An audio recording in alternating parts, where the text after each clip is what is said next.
Chapter 14. The penguins were holding trayfuls of delicious breakfast things, and behind them walked a mechanical table set with places for two. "Come, my boy," said Uncle Theo, smiling kindly. "Let's talk over breakfast. I'm sure you're hungry after your little trip, and I expect you have a few questions you'd like to ask." "I don't know where to begin," said Fergus distractedly, as the table settled in front of him and the penguins started setting down croissants and hot chocolate and pots of jam and honey on the white tablecloth. "First things first," said Uncle Theo, steering his chair over to join him. "Meet Finn, Bill and Jackson, my associates. Jackson let you in on your arrival, I believe."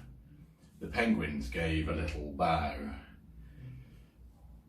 "If you'll excuse us," said Finn, or perhaps Bill or Jackson, Fergus wasn't sure which.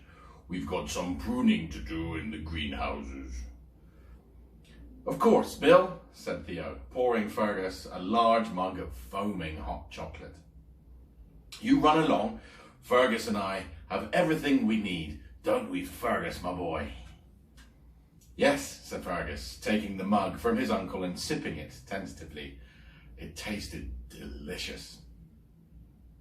"Just a little something we're experimenting with here at the Fateful Voyage Trading Company," Uncle Theo said as the penguins left the gallery. "Hot chocolate with macadamia nut essence." He sighed long and deep. "Ah, the macadamia nut. Where would the cranes be without it? Why, that little nut has made all this possible." Uncle Theo spread his arms wide in a gesture that took in the whole gallery.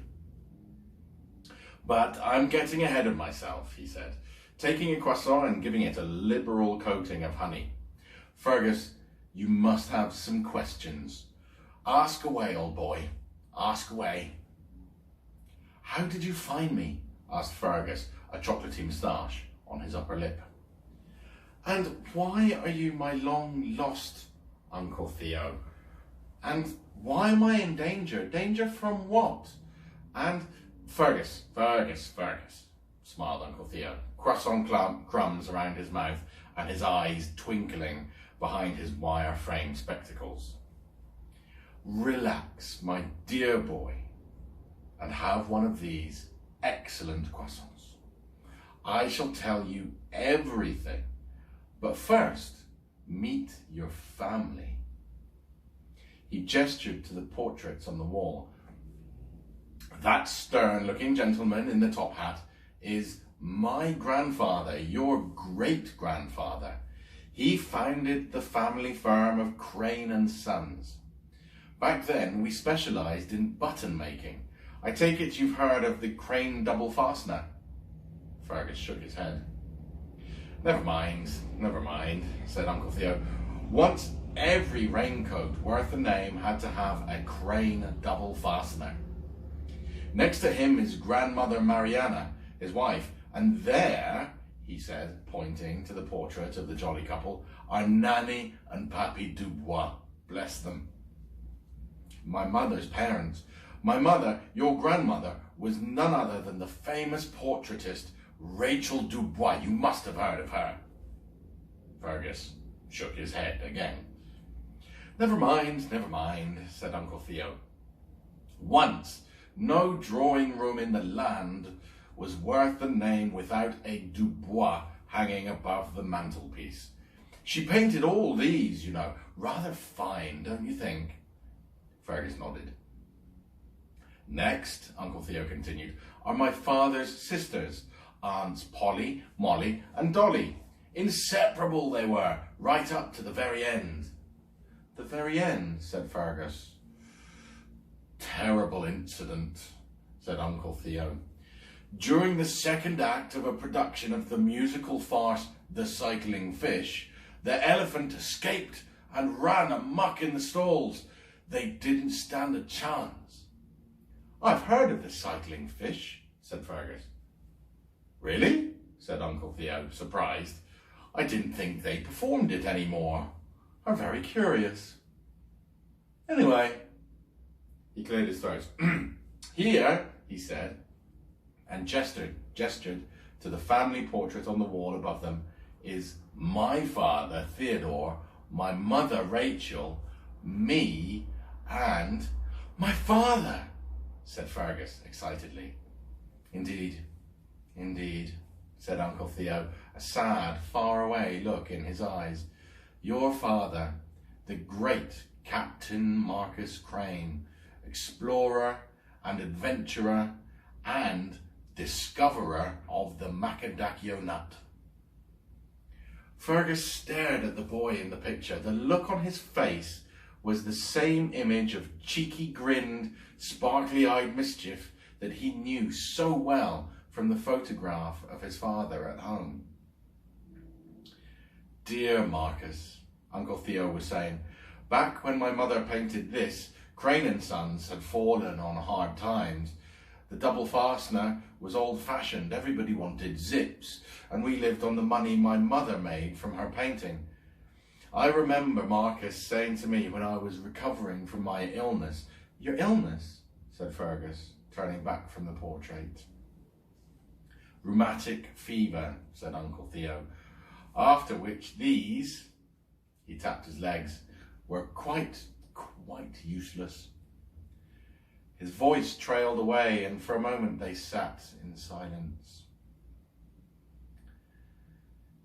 "Anyway, as I was telling you," Uncle Theo continued, "I remember Marcus saying to me, 'Theo, there has to be more to life than buttons. There's a great big world out there, and you and I are going to explore it together.' He was trying to cheer me up, you see." Uncle Theo smiled. "Both of us knew I'd never walk again, and that he'd have to do all the exploring on his own. After Papa died, I took over Crane and Sons, and Marcus set off on his first big adventure, the voyage to the Palace of Ice. That's where he met Finn, Bill and Jackson. Saved his life, they did, rescuing him from the Icemen on their walrus chariots, but that's a long story. Remind me to tell you it sometime." "I will," said Fergus, his eyes wide with wonder. "Well, anyway, while Marcus was away, I moved out of buttons and into inventing. Oh, simple things at first. The Crane self-adjusting wall lamp, the automatic bookcase. I found I had a talent for it. All those years spent in bed and in wheelchairs had given me plenty of time to think, you see?" Fergus nodded, helping himself to another croissant. "Crane and Sons was just about keeping its head above water, and I even managed to find the money to buy an old tea clipper for Marcus's next voyage." "The Betty Jean," said Fergus. "The very same, my boy, the very same. Well, Marcus sailed away to the Emerald Sea, discovered the macadaccio nut, and brought it home. I grew a greenhouse full of macadaccio trees from the half-dozen nuts he'd returned with, and Crane and Sons' fortune was made." He shook his head.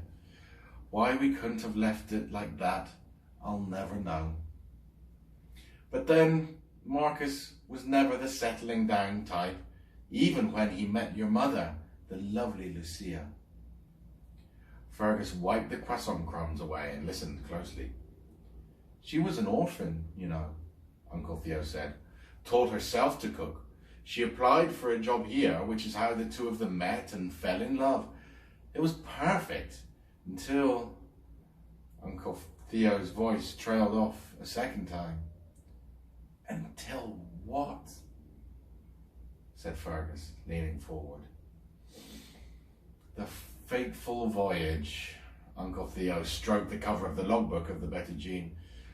"But then," he said, looking back at Fergus, "you know all about that." Chapter 15. "Amazing," said Fergus, looking up at the enormous trees that towered above them. "Yes, they truly are," said Uncle Theo. He patted the nearest macadamia tree, its orange trunk decorated with big circular knots and whorls. The Fateful Voyage Trading Company has 507 fully grown macadamia trees here in our greenhouses on Overlook Mountain, he said proudly. They had left the gallery of the mountain chalet and had taken a cable car across to a nearby mountainside on which were built 3 enormous glass-domed greenhouses. Inside each one was a penguin, busy tending to the extraordinary macadamia trees. So you changed the name from Crane and Sons to the Fateful Voyage Trading Company, said Fergus, turning to his uncle. That's right, my boy. With just me left, I felt Crane and Sons didn't quite ring true. And changing the name seemed like a good way to remember your father. Fergus paused. And my mother, he asked, what happened to her? She never spoke to me again, said Uncle Theo sadly. You see, she blamed me for encouraging your father to set off on that fateful voyage. After he sailed, she never said another word to me, just stayed in her room, weeping. Of course, I had no idea that she'd just found out she was expecting you. He sighed. Then, 6 months later, the Betty Jean shows up and Smollett comes to see me, cool as you like. Uncle Theo tutted and shook his head. A bad lot, that Smollett and his crew. I blame myself for not checking them out more thoroughly when Marcus first took them on. The trouble was, Fergus, your father was a good man and he always tried to see the good in other people. Smollett took advantage of that. We call him Captain Claw, said Fergus, but only behind his back. A good many others also know him as Captain Claw, as I found out, said Uncle Theo sharply. He's been jailed for piracy and swindling in ports up and down the coast, and apparently he's got 6 wives. I think I've seen their photographs, said Fergus. My favourite is Mrs. Sweetwater Keyes. The man's an absolute scoundrel, said Uncle Theo angrily, and his crew are just as bad. Rascals, the lot of them. Lizzie Blood, Redbeard Spicer, One-Eyed Jack Woodhead, and Short John Gilroy. Nothing but a bunch of pirates. Unfortunately, I found out too late, he sighed. When they returned without Marcus, Smollett, Captain Claw to you, came to see me. He made me sign over the Betty Jean to him in return for the log. You exchanged the Betty Jean for an old book, said Fergus with surprise. But Fergus, said Theo, don't you understand? That old book contains the last thing your father ever wrote. What's a ship compared to that? The blackguard even threatened to burn the log if I didn't agree. I couldn't let that happen. Fergus could see tears in his uncle's eyes. Uncle Theo cleared his throat noisily.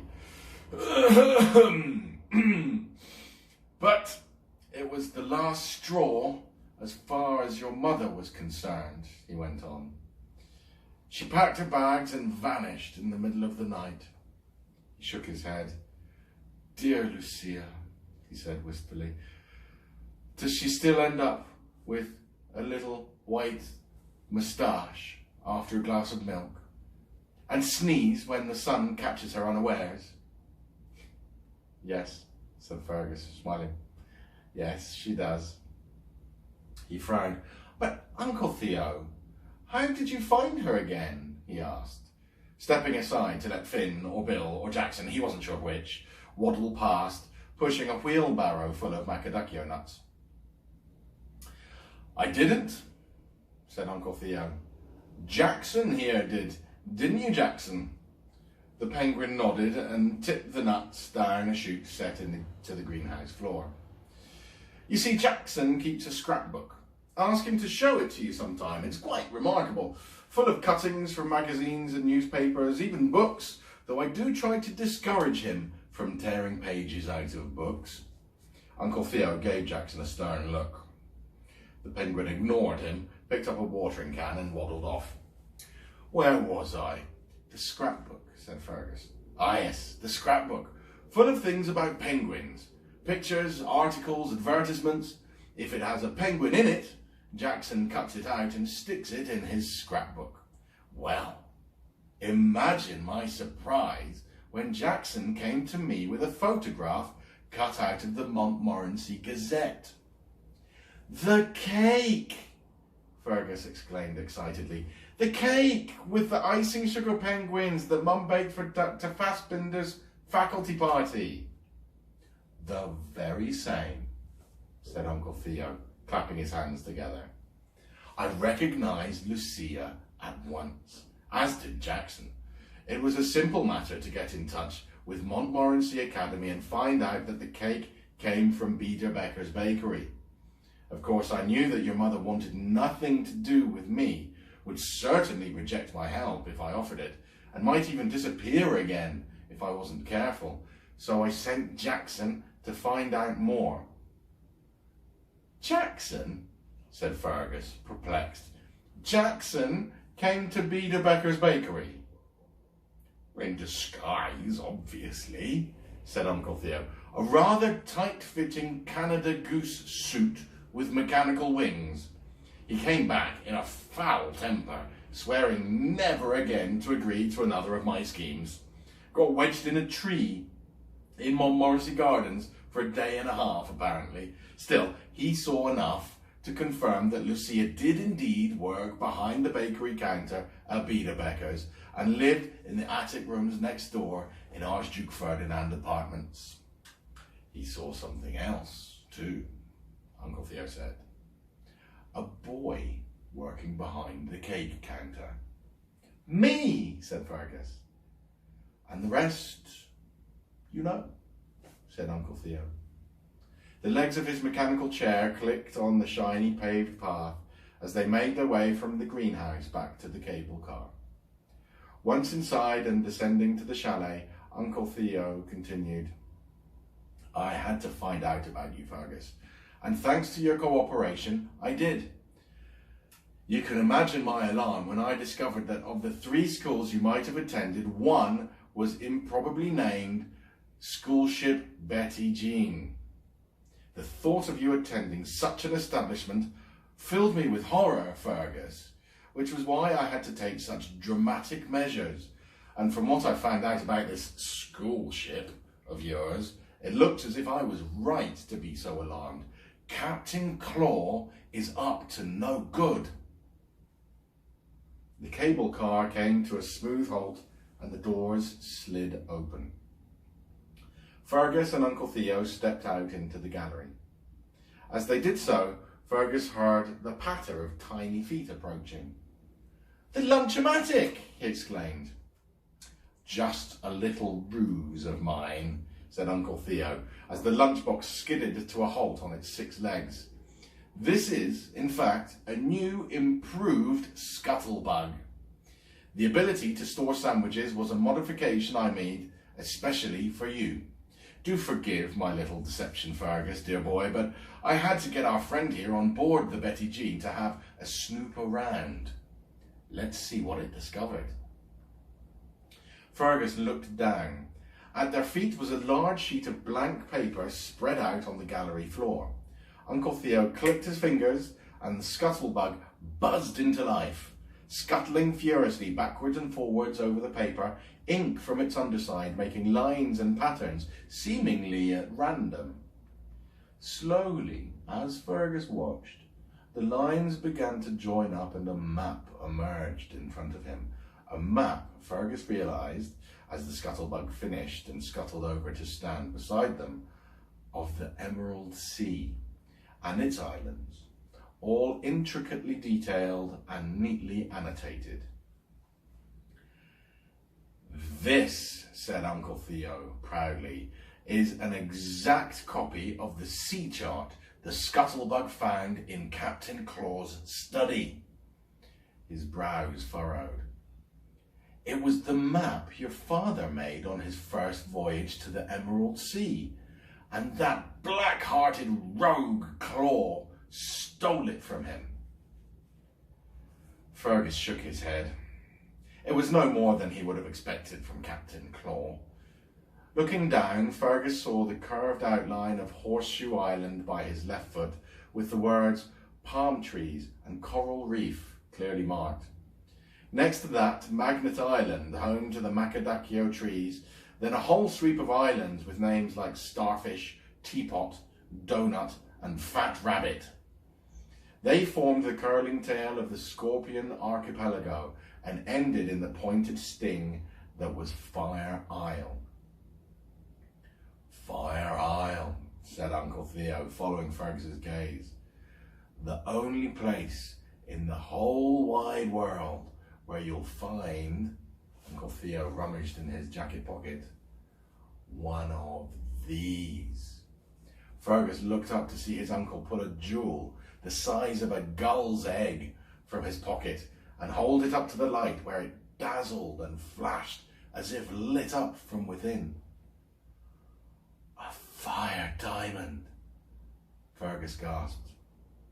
The very same, said Uncle Theo. Your father risked his life to get this one on his first trip and was determined to go back for more. Uncle Theo pointed to Fire Isle. He mapped the location of the fire caverns, as you can see. There at the center was the volcano, and down near the bottom, the fire caverns were clearly marked.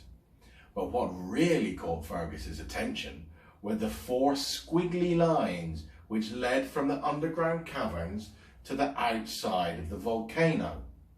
They each had a name, he saw, his heart leaping into his mouth. The Glory Hole, the Big Dipper, the Corkscrew, and the Devil's Pot.